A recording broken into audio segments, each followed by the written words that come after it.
Hi, fourth graders, and welcome to Writer's Workshop. Today, we are going to be planning our stories while keeping structure in mind. All strong stories start with a story structure. They always start with a character, and that character always wants something. They always encounter a problem or some sort of conflict, and then they need to figure out their way to resolve that or solve that problem. So no matter what type of story you're planning to write for the second round, a realistic fiction story, a personal narrative story, or maybe even a little bit of fantasy, we need to keep structure in mind. When you do that, you always want to ask yourself first, do I have a character?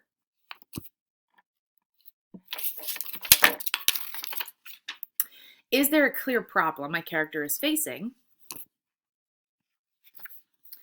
And does the problem get resolved?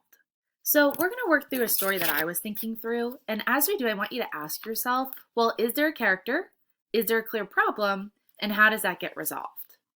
So writers, I'm choosing to use the story arc to organize my writing.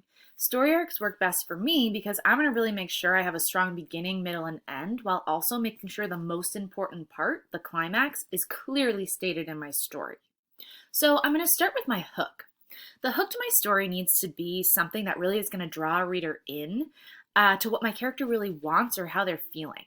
So I decided that my character's name is going to be Spencer, and he's going to start the story by waiting for his friend Amy to walk to school like they always do. But Amy's actually not going to be there that day, and Spencer is going to be worried because he gets made fun of by someone at school. Now my whole story kind of needs to figure out, well, what is he going to do to try to overcome this problem? So I'm going to next think about my rising action.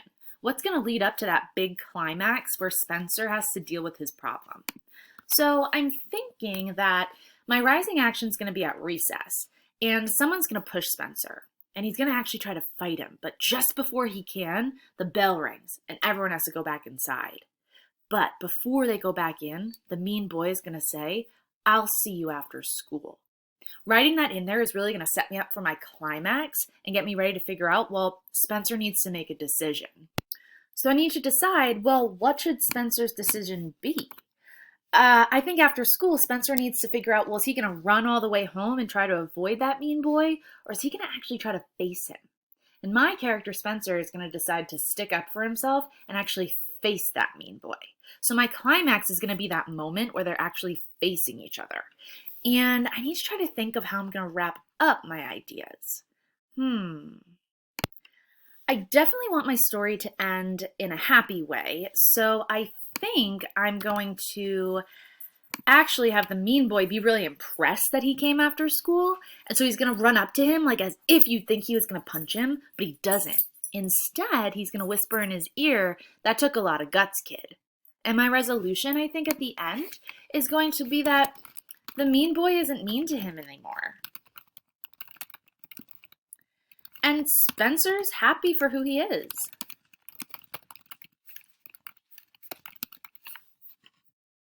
So writers, do you see how I took my idea and I really planned it out keeping structure in mind?